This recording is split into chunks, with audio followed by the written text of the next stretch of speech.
Tila minamind condition na agad ni Representative Terry Rito na ang taong bayan. Pinapatrending kasi nito at mag-resign daw si Vice President Sara. Galit na galit nga ito kasi hindi daw po pwede na mag-resign si VP Sara dahil papunta pa lang daw tayo sa exciting part. Ang tinutukoy nga nito na exciting part ay papasok na daw yung AMLC records at BII records na kanyang ipinagmamalaki. At galit na galit nga si Terry Ridon. Nanlalaki ang ilong na para bang mangangain ng tao. Ito ang video, panoorin natin. Bakit siya magre-resign?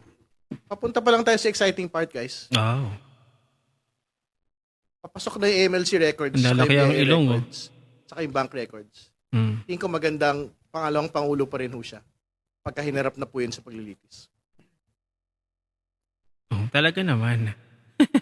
Wala namang sinasabi ang Vice President Sara na magre-resign siya. Di ba sabi nga niya gusto niya ng bloodbath? Ito'y walang inaatrasan. Ang babaeng ito, napakatapang. At lalo pa, na bakit siya magre-resign ngayong kitang-kita na sa impeachment trial na dehado ang prosecution team. Bakit nga ba nasabi na dehado ang prosecution team? Ito ang video, panoorin natin. Do you consider Las Canas an important witness for you, for the prosecution? With all due respect, Your Honor, Mhm. the purpose of the testimony is to present what transpired during the investigation of the Special Task Force. Okay. As to whether or not what probative value it holds, it is not part actually of the decision of the prosecution, as what we are intending to do here is to present only what happened during the investigation of the NBI, Your Honor.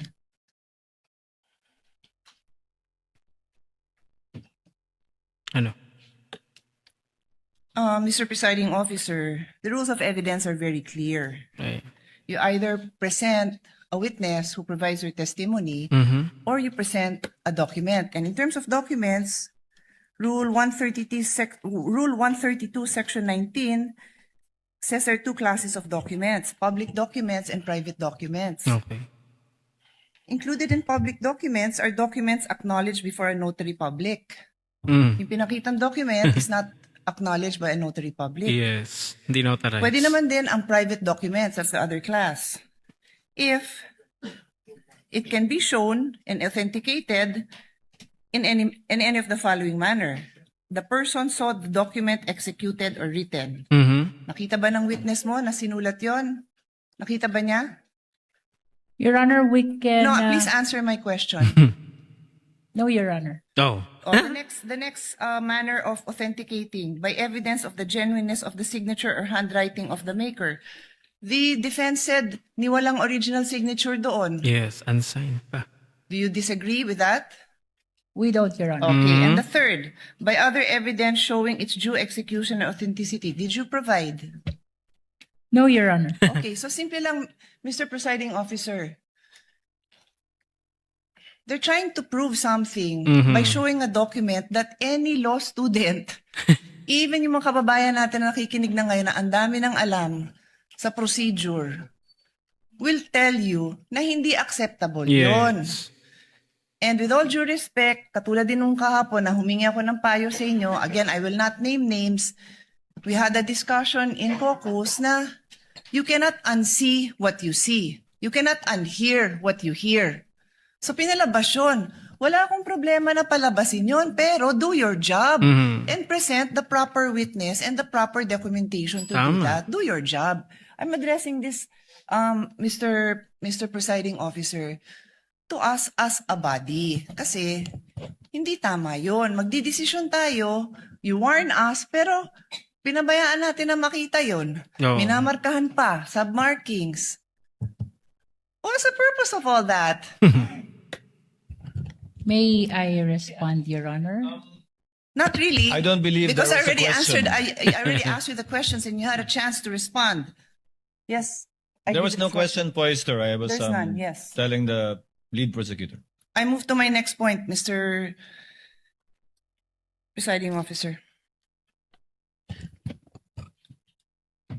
Our jurisprudence is very clear, no? A witness must be competent and credible. Yes. Hindi ko na babasahin lahat yung jurisprudence natin dyan dahil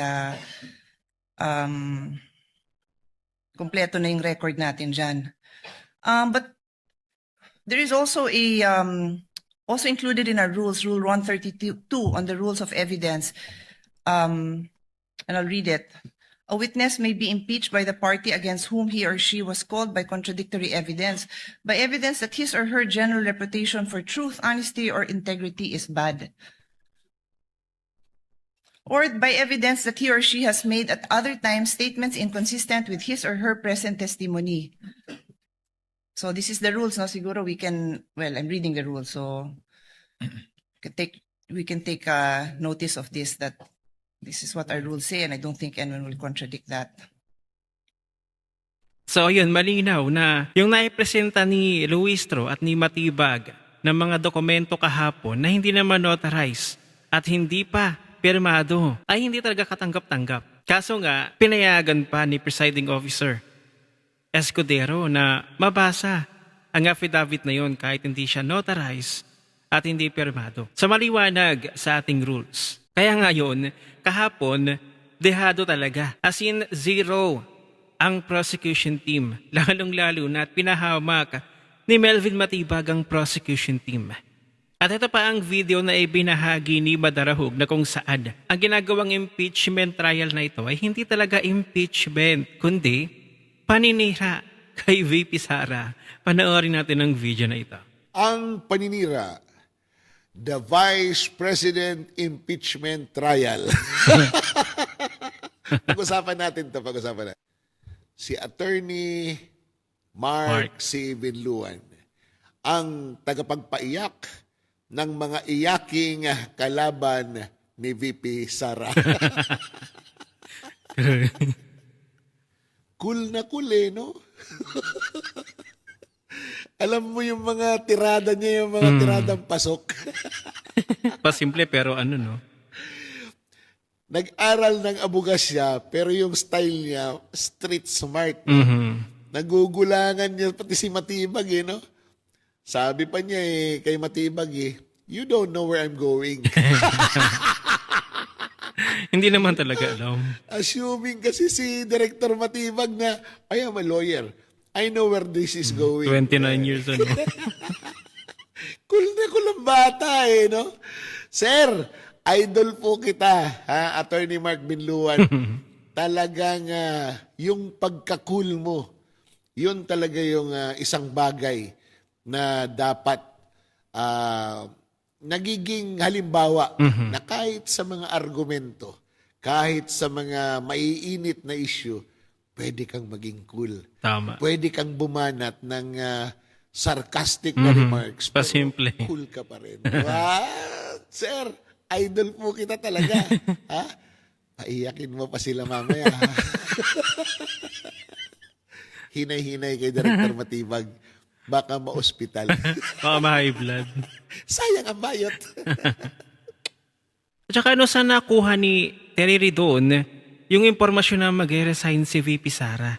Siya na nga mismo yung nagsabi na walang atrasan. Gusto niya ng bloodbath.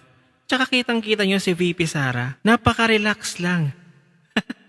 Kahit nasa gitna ng impeachment trial. Ayun, hindi ba nakakapaggala pa din? I mean, gala na nagagawa niya yung kanyang trabaho. Tsaka hindi ba makikita ninyo, kalmadong-kalmado lang si VP Sara. Lalo ngayon, siya pa rin talaga ang nananatili na pinakamataas na approval at trust ratings ng ating mga government officials. Habang yung isa, si Mr. President ay pabagsak, pababa ng pababa, papunta na sa negative ratings. So papaano mangyayari na siya mag-resign? Lalo pa ngayon na nasasagot ng defense team ang mga issue laban kay VP Sara. Nadedebunk nga yung mga ipinapresentang witnesses, dun pa lamang sa dokumento ng prosecution team, palpak na. Parang fabricated, parang tampered. May problema talaga sa mga dokumento at witnesses ng prosecution team. Napakadali lang i-debunk. So doon nagkakaproblema ang prosecution team. Sa patunay lamang ito, na wala silang matibay na ebidensya laban kay VP Sara. At kitang-kita naman yun ng taong bayan. So doon pa lamang, talagang panalo na dito. Magkakatalo na lamang dito ay sa boto ng mga senator judge. Kung makuha ang 16 na vote, ay hindi natitingnan base sa mga ebidensya. Pero yung 13 na majority ngayon ay sure na yan.